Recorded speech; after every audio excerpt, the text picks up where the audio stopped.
Continuamos con nuestro estudio bíblico del libro de los Hechos de los Apóstoles, conocido también como el libro de los Hechos del Espíritu Santo, y hoy en el capítulo 18 vamos a revisar la tercera parte de este capítulo.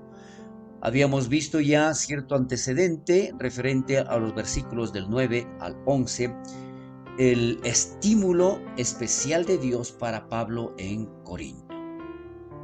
Y decíamos referente a este asunto en donde hay una frase que se menciona aquí y dice, no temas. Palabras que definitivamente Pablo necesitaba. ¿Por qué? La implicación detrás de este mensaje es que Pablo tenía miedo. Había una situación bastante difícil allá en Corinto. Su trabajo se estaba siendo interrumpido por judíos opositores. Y recordemos un poco que no solamente era allí, sino en la mayor parte de los lugares donde salió Pablo a predicar la palabra en sus viajes misioneros. Tal así fue como en Tesalónica y Berea, o por la mundanalidad tan fuerte que existía y que le rodeaba allí en la ciudad de Corinto. Entonces, esto provocó cierto temor a Pablo para continuar predicando la palabra de Dios. Tenemos un comentario aquí en donde dice, hubo una fuerte conmoción cultural en Atenas, porque recordemos, Atenas, ¿no es cierto?, el problema que se dio allí fue la cultura, el conocimiento, la aplicación de la filosofía que ellos tenían. Eran unas personas extremadamente preparados y siempre buscaban mayores alternativas. Y ese fue el peligro, la conmoción o la razón por la que Pablo no tuvo mucho éxito. Y acá, en cambio, experimenta Pablo una conmoción moral, porque recordemos, el lugar de Corinto era un lugar extremadamente en donde se practicaba el libertinaje. Entonces, tanto la situación de él sofocaron el alma justa de Pablo al ver tanta corrupción, al ver tanto libertinaje en las personas que vivían en ese lugar. Entonces se sintió completamente deprimido. Decíamos, este es un comentario de Hughes. Eh, Podemos ver adicionalmente en donde se declara, si no habla, no calles. Estas fueron otra frase, otras palabras que se utiliza aquí en la Biblia, en donde recibe precisamente Pablo. La solución al temor de Pablo era que simplemente siguiera obedeciendo lo que Jesús a través del Espíritu Santo le mencionaba y no debía callar. Él tenía que seguir predicando la palabra de Dios, compartiendo el Evangelio. Tal es así que Jesús no dijo a Pablo de sus oponentes que no traerían, no tratarían de detenerlo. No, solo que no tendrían éxito. Vamos a ver aquí que si bien es cierto había oposición, si bien es cierto había extremada corrupción en ese lugar, pero ninguno podrá sobre ti la mano para hacerte mal. Fueron palabras que también Pablo recibió de parte de Jesús. Entonces, este estímulo, estas frases le iba motivando a Pedro para seguir adelante. Y complementa esta frase indicando, porque yo estoy contigo. Entonces, no temas, no calles, sigue hablando, porque yo estoy contigo. Esta promesa era la base para la orden de Dios de no temer y seguir predicando, de seguir llevando las buenas nuevas a pesar de cualquier oposición o situación que él haya estado viendo. Cuando entendemos lo que esto significa y de quién viene estas palabras, debería ser lo suficiente para cualquier persona para continuar confiados predicando la palabra de Dios. Tal es así que si nosotros podemos leer esto y apropiarnos de estas frases, definitivamente también deberíamos ser estimulados a seguir predicando la palabra de Dios sin detenernos a pesar de cualquier oposición que se presente. Otra forma de considerar Spurgeon esta frase maravillosa de la promesa de Jesús, en donde dice, porque yo estoy contigo. ¿Qué es lo que aquí Spurgeon lo menciona? Dice que él pensó que enfatizaba tres cosas. El considerar la promesa de Jesús enfatiza tres cosas: la presencia de Jesús, la compasión de Jesús y la colaboración de Jesús. Esto nos hace ver que definitivamente nosotros no podemos quedarnos callados, sino seguir predicando confiadamente y con toda alegría y gozo la palabra de Dios. Porque yo no tengo mucho, ¿y por qué? Perdón, dice, yo tengo mucho pueblo en esta ciudad. ¿Quién podía imaginar que en una ciudad tan corrupta Jesús pueda decir, porque yo tengo mucho pueblo? Es lo que allí nosotros nos podemos dar cuenta, que no son las apariencias, sino lo que, o en la forma como Dios obra en las diferentes personas. Esta promesa adicional fue una garantía constante para Pablo, quien en varias ocasiones debía haber tenido dudas sobre la supervivencia y la salud de la iglesia en Corinto. Desde luego, ¿cómo podía imaginar que esto podía crecer?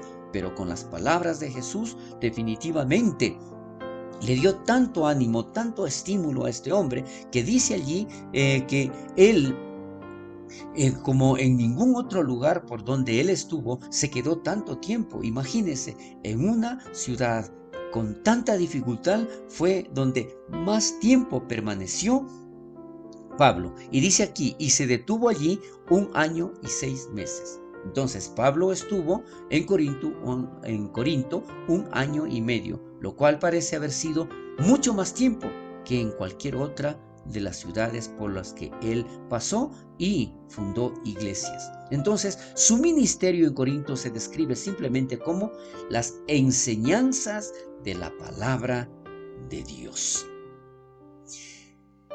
Vemos también allí que ese tiempo que permaneció Pablo en Corinto era la duración de la estancia de Pablo, mostrando que su corazón estaba en el ministerio. Él de ninguna manera, y vemos en las otras ciudades también, que no se trataba simplemente de entrar y salir o de pasar por una ciudad solamente por cumplir el mandato recibido por el Espíritu Santo. No, él tenía pasión por buscar y hacer discípulos por todos los lugares que él pasaba. Entonces, fijaba precisamente cada una de las iglesias con bases sólidas para que éstas continúen.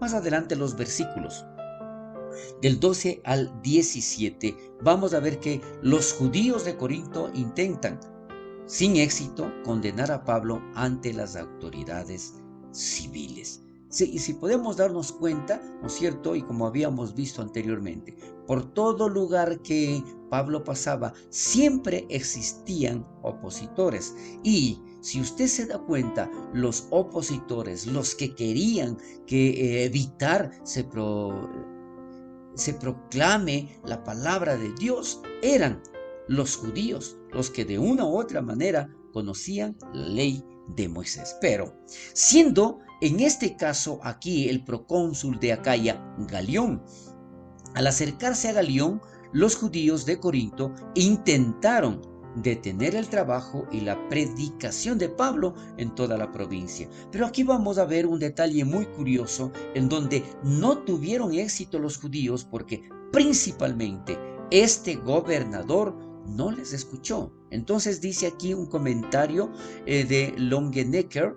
Dice, si Galión hubiera aceptado el cargo judío y hubiera encontrado a Pablo culpable de las supuestas ofensas, los gobernadores provinciales en todas partes habrían tenido un precedente y el ministerio de Pablo habría sido severamente restringido. Pero aquí vemos que la negativa de este procónsul permite que no solamente le siga predicando la palabra de Dios, sino que también sea reconocido legalmente el cristianismo en esa región. Entonces vemos que de una u otra manera esta autoridad llamada Galión hizo un favor muy grande, ¿no es cierto?, para que Pablo pueda seguir predicando, ya que no había argumento para seguir molestándole en su proclamación. Y al comenzar Pablo a hablar, antes de que Pablo pudiera defenderse, ni siquiera tuvo que argumentar, ni siquiera tuvo que realizar tal defensa. ¿Por qué? Galión lo hizo por él. Él vio correctamente que el gobierno no tiene ningún papel en intervenir o decidir los asuntos religiosos. Esto favoreció notablemente a Pablo y a su predicación. Aunque si tiene un papel legítimo en asuntos, si fuera algún agravio o algún crimen enorme, se dice acá. Entonces, ¿qué es lo que pasa? Que de existir algún problema, de existir algún desorden, entonces él tendría que intervenir. Pero viendo la situación en donde él únicamente estaba predicando y no estaba haciendo daño a nadie, entonces, en otras palabras, autorizó para que se continúe. Entonces todos los griegos, apoderándose de Sóstenes, principal de la sinagoga, le golpearon delante del tribunal, en donde esto quedó como un antecedente para tratar de amedrentar a aquellas personas que estaban siguiendo a Pablo. Entonces Galión volteó la vista hacia otro lado cuando los gentiles enojados golpearon a Sóstenes, el líder de la sinagoga. Probablemente tanto la situación esta como el propio Galión estaban más en contra de los judíos que en contra de Pablo. Entonces, esto nuevamente hace un favor muy grande para que Pablo siga predicando la palabra de Dios. Era su deber dejar a este buen hombre tranquilo, pero no era su deber permitir que los gentiles, por otro lado, comenzaran a golpear a los judíos. ¿Qué es lo que aquí expone Spurgeon?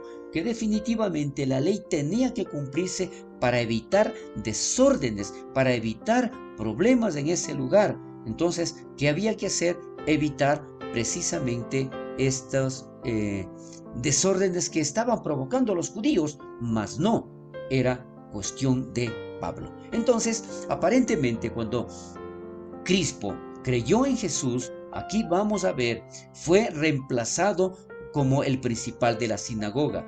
Y también podemos ver por Sóstenes, quien más tarde parece haberse convertido en cristiano. Esto lo declara allá en la primera carta a los Corintios, capítulo 1, versículo 1. Vemos entonces que gracias a la intervención del Espíritu Santo y a través de esta autoridad llamada Galión, definitivamente Pablo pudo continuar predicando la palabra de Dios en esa ciudad tan difícil, tan corrupta. Pero es allí donde nosotros vemos que para Dios nada es imposible. Hasta aquí nosotros llegamos con nuestro estudio bíblico del capítulo 18 hasta el versículo 17. Continuaremos la próxima semana con este mismo capítulo, ¿no es cierto?, viendo los antecedentes adicionales que se presentarán con respecto a Pablo en este lugar. Porque definitivamente hay muchas cosas adicionales que nosotros podemos ver que van a suceder en este lugar predicando la palabra de Dios.